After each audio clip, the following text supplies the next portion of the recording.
Good morning everyone, welcome to civil services study practice set number ये 198 है। ये test series UP RO ARO के लिए चल रही है। प्रैक्टिस करेंगे इसमें हम जीएस के प्रश्नों पर। तो चलिए स्टार्ट करते हैं। ज्योग्राफी के प्रश्न इसमें होंगे। इस टेस्ट सीरीज की प्लेलिस्ट बना रखी है, वहाँ पर आप टेस्ट नंबर 1 से लेकर जो भी फ्यूचर में नया टेस्ट आएगा या टेस्ट नंबर 198 तक पहुँच सकते हैं। डिस्क्रिप्शन बॉक्स में लिंक है उसका। तो क्वेश्चन नंबर 1 है, व्हाइट माउंटेन पाए जाते हैं कहाँ पर? फ्रांस में, कनाडा में, नॉर्वे में या संयुक्त राज्य अमेरिका? अभी कुछ दिन पहले टेस्ट में ये प्रश्न था। व्हाइट माउंटेन ये संयुक्त राज्य अमेरिका में है, कैलिफोर्निया में। डी है इसका आंसर। ये नंबर इस पर कॉल या व्हाट्सअप करके आप फुल टेस्ट सीरीज प्राप्त कर सकते हैं आरओ आरओ की, यानी पेड टेलीग्राम ग्रुप से जुड़ सकते हो। देखिए, व्हाइट माउंटेन जो है वो संयुक्त राज्य अमेरिका के कैलिफोर्निया में पाए जाते हैं और इनका जो विस्तार है वो लगभग 37 डिग्री उत्तरी अक्षांश तथा 180 डिग्री पश्चिमी देशांतर के मध्य मिलता है।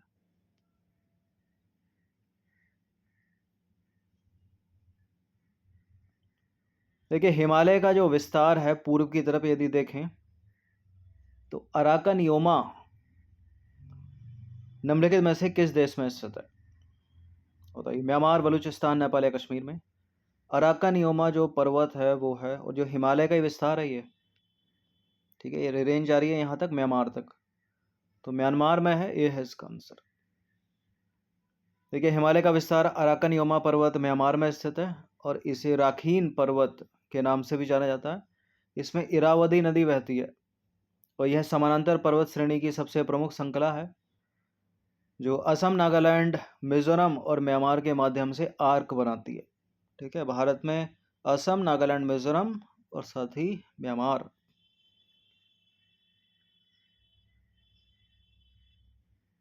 क्वेश्चन नंबर 3 पर आ जाइए। निम्नलिखित पर्वतों में से कौन राइन नदी के किनारे अवस्थित है? राइन नदी के किनारे अवस्थित है ब्लैक फॉरेस्ट पर्वत।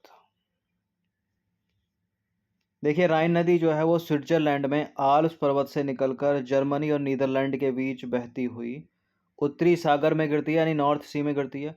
कोलोन और जो बान शहर है वो इसी नदी के तट पर स्थित है और इसके पूर्वी किनारे पर है ब्लैक फॉरेस्ट माउंटेन और पश्चिमी किनारे पर है वॉस्जेस माउंटेन। नंबर 4 पर आ जाइए। निम्नलिखित में से कौन सा प्राचीन वलित पर्वत है, यानी एंशियंट फोल्ड माउंटेन नहीं है? पूछ रहा है, नहीं है कौन सा। ठीक है, वलित पर्वत को क्या बोलते हैं इंग्लिश में? Fold mountain. वैसे तो सारे के सारे फोल्ड माउंटेन है, लेकिन फोल्ड माउंटेन भी दो टाइप के, दो प्रकार के, प्राचीन वलित पर्वत और युवा वलित पर्वत। तो इसमें जो एंशियंट फोल्ड माउंटेन नहीं होगा, प्राचीन वलित पर्वत। पहले तो वो देख लेते हैं जो है। यूराल पर्वत प्राचीन वलित पर्वत है, यानी एंशियंट फोल्ड माउंटेन है। अरावली तो बहुत ही पुरानी है, तो एंशियंट फोल्ड माउंटेन है। अपलेशियन भी एंशियंट फोल्ड माउंटेन है। फोल्ड माउंटेन एंडीज भी है, लेकिन ये युवा वलित पर्वत है, तो यही नहीं है और यही अपना आंसर है सी। दिए गए विकल्पों में जो है यूराल पर्वत, अरावली पर्वत, अपलेशियन पर्वत प्राचीन वलित पर्वत के उदाहरण है, यानी एंशियंट फोल्ड माउंटेन है, जबकि एंडीज जो है वो युवा वलित पर्वत है। भारत की भौगोलिक श्रृंखला में अरावली जो है, ये वो प्राचीनतम पर्वत है। यह संसार की सबसे प्राचीन पर्वत श्रृंखला है जो भारत में स्थित है। और भारत में भी कहाँ पर? राजस्थान को उत्तर से दक्षिण की ओर दो भागों में बांटती है भारत में। और अरावली का जो सर्वोच्च शिखर है वो है राजस्थान के सिरोही जिले में गुरु शिखर। कितनी ऊंचाई है इसकी? 1722 मीटर जो है माउंट आबू में।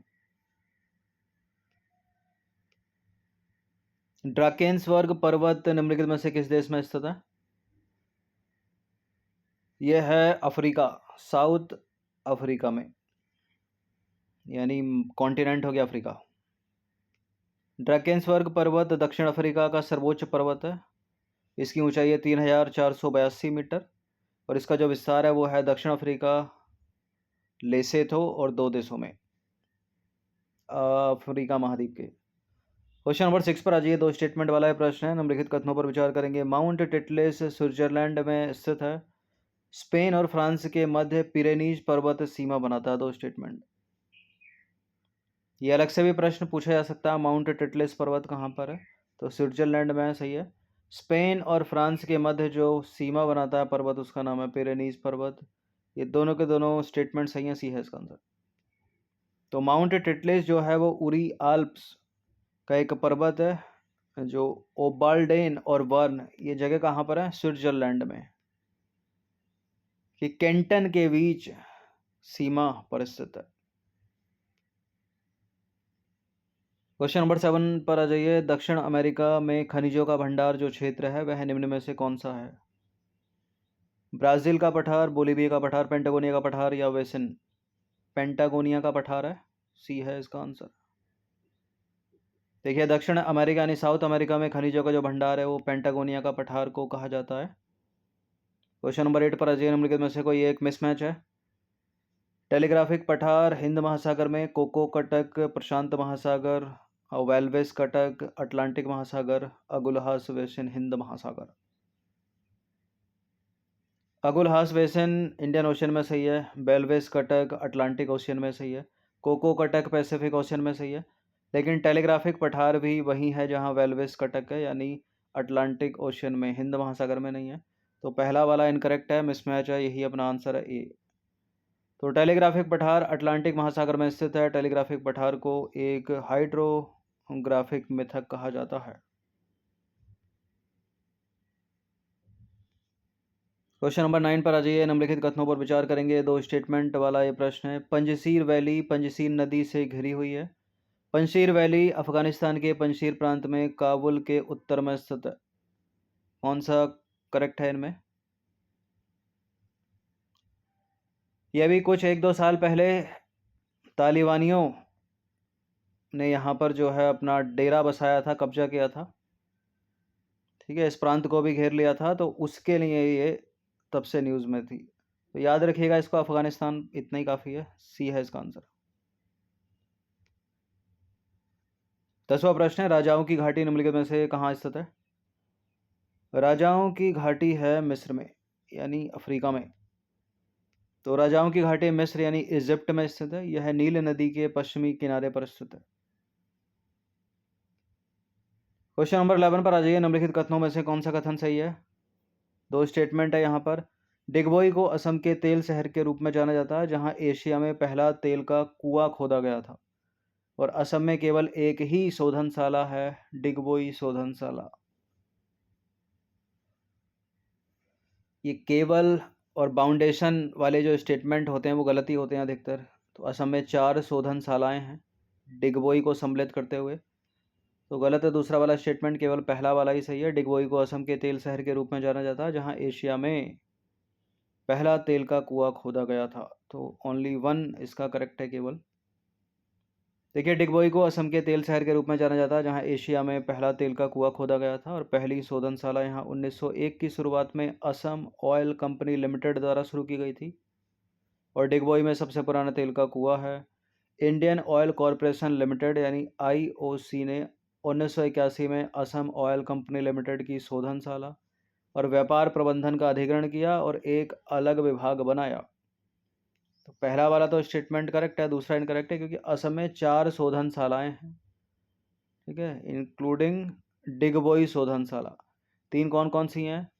नूनमती शोधनशाला, नमूलीगढ़ शोधनशाला और बोंगाई गांव शोधनशाला, और चौथी डिगबोई। क्वेश्चन नंबर 12 दो स्टेटमेंट वाला। पहला स्टेटमेंट है अंकलेश्वर पेट्रोल के भंडार के लिए प्रसिद्ध है, और लुनेज पेट्रोल उत्पादक क्षेत्र गुजरात में स्थित है। देखिए दोनों के दोनों क्षेत्र वैसे गुजरात में ही है। अंकलेश्वर पेट्रोल के भंडार के लिए प्रसिद्ध है, करेक्ट है, और लुनेज पेट्रोल उत्पादक क्षेत्र गुजरात में है। तो सी है इसका आंसर। अंकलेश्वर गुजरात के भरूच जिले में 30 वर्ग किलोमीटर क्षेत्रफल पर फैला खनिज तेल भंडार है, और जो लुनेज है वो भी गुजरात राज्य में खंबात की खाड़ी के ऊपरी सिरे पर स्थित है। अंकलेश्वर तो इंपॉर्टेंट है, कॉम्पिटेटिव एग्जाम में कई बार इससे प्रश्न बने हैं। 13वां प्रश्न है। निम्नलिखित में से कौन सा स्टेटमेंट यहाँ पर मिसमैच है? भिलाई के सामने मध्य प्रदेश लिखा है, दुर्गापुर के सामने पश्चिम बंगाल, जमशेदपुर के सामने झारखंड, राउरकेला के सामने उड़ीसा। देखिए भिलाई है छत्तीसगढ़ में, गलत है पहला वाला, यही अपना आंसर होगा। बाकी दुर्गापुर पश्चिम बंगाल में, जमशेदपुर झारखंड और राउरकेला है उड़ीसा। तो भिलाई इस्पात संयंत्र वर्तमान छत्तीसगढ़ राज्य में स्थित है। भिलाई इस्पात संयंत्र की स्थापना तत्कालीन सोवियत संघ की सहायता से द्वितीय पंचवर्षीय योजना के दौरान की गई थी। बाकी विकल्प में दिए गए सारे के सारे सही मैच है। नंबर 14 पर आ जाइए। निम्नलिखित में से कौन सा शहर कोयला क्षेत्र के निकट स्थित लौह इस्पात उद्योग केंद्र है? बताइए। कोयला क्षेत्र के निकट लौह इस्पात उद्योग केंद्र बोकारो। ऑप्शन नंबर बी है इसका आंसर। तो बोकारो इस्पात संयंत्र की बात करें, देखिए इसे भारत का बृहद इस्पात निर्माण परिसर कहा जाता है। यह झारखंड राज्य के बोकारो में स्थित है और इस संयंत्र को भारत का पहला देशीय इस्पात संयंत्र के रूप में जाना जाता है। यह सार्वजनिक क्षेत्र का चौथा इस्पात संयंत्र है। इसकी स्थापना 1965 में सोवियत संघ की सहायता से की गई थी और इसे शुरू में लिमिटेड कंपनी के रूप में शामिल किया गया था और बाद में सेल के साथ विलय कर दिया गया। ठीक है, SAIL steel authority of India limited है। क्वेश्चन नंबर 15 पर आ जाइए। राउरकेला इस्पात संयंत्र को लौह अयस्क की आपूर्ति होती है कहाँ से? कहाँ से होती है? ऑप्शन नंबर ए क्योझर से। राउरकेला इस्पात संयंत्र को लौह अयस्क उड़ीसा के सुंदरगढ़ और क्योझर जिलों से प्राप्त होता है और राउरकेला खुद भी जो है वो उड़ीसा में है। नेक्स्ट क्वेश्चन है, क्वेश्चन नंबर 16 है। भारत के निम्नलिखित नगरों में से किसमें देश का प्रथम कृत्रिम रबर संयंत्र लगाया गया है? तो हरियाणा में ये लगाया गया है। हरियाणा के पानीपत में। ए है इसका आंसर। देश का प्रथम या भारत का प्रथम कृत्रिम रबर संयंत्र पानीपत हरियाणा में लगाया गया है और इसकी स्थापना Indian synthetic rubber private limited द्वारा की गई है। नंबर 17 पर आ जाइए। निम्नलिखित में से कौन सा नगर कीटनाशक उद्योग के लिए प्रसिद्ध है? भोपाल, ग्वालियर, इंदौर, जबलपुर। ये जगह मध्य प्रदेश में है सारी की सारी। ए है इसका आंसर फिलहाल, भोपाल। तो मध्य प्रदेश का भोपाल नगर जो है वो कीटनाशक उद्योग के लिए प्रसिद्ध है। क्वेश्चन नंबर 18 पर आ जाइए। निम्नलिखित कथनों पर विचार करेंगे। नैपा नगर का संबंध अखबारी कागज उद्योग से है और नैपा नगर उत्तर प्रदेश में स्थित है। कई बार प्रश्न बने एग्जाम में नैपा नगर से। अखबारी कागज कारखाना या उद्योग के लिए प्रसिद्ध है, पहला वाला सही है। एमपी में है ये, मध्य प्रदेश में, तो दूसरा वाला गलत है। नैपा नगर का संबंध अखबारी कागज उद्योग से है, मध्य प्रदेश में है। मध्य प्रदेश का जिला कौन सा है? बुरहानपुर जिला। क्वेश्चन नंबर 19 पर आ जाइए। राष्ट्रीय कृषि विपणन संस्थान निम्नलिखित में से कहाँ स्थित है? राष्ट्रीय कृषि विपणन संस्थान है जयपुर, राजस्थान। तो राष्ट्रीय कृषि विपणन संस्थान जयपुर में स्थित है। इसकी स्थापना अगस्त 1988 में भारत सरकार द्वारा की गई थी। यह कृषि मंत्रालय के अंतर्गत एक स्वायत्त निकाय है। इंडियन शुगर केन इंस्टीट्यूट भारतीय गन्ना अनुसंधान संस्थान स्थित है कहाँ पर? उत्तर प्रदेश में। उत्तर प्रदेश की राजधानी लखनऊ में। देखिए, भारतीय गन्ना अनुसंधान संस्थान यानी Indian institute of sugarcane research Lucknow में स्थित है। लखनऊ जो कि गोमती नदी के किनारे उत्तर प्रदेश की कैपिटल है और इसकी स्थापना हुई थी 1952 में भारतीय गन्ना अनुसंधान संस्थान की। तो ये 20 प्रश्न थे, इनकी आप प्रैक्टिस कर सकते हो। फुल टेस्ट PDF प्राप्त कर सकते हो। ये नंबर है, इस पर कॉल या व्हाट्सअप करके। ठीक है, 1 टाइम पेमेंट है 399 का। हर दिन प्रैक्टिस करते रहिएगा। धन्यवाद।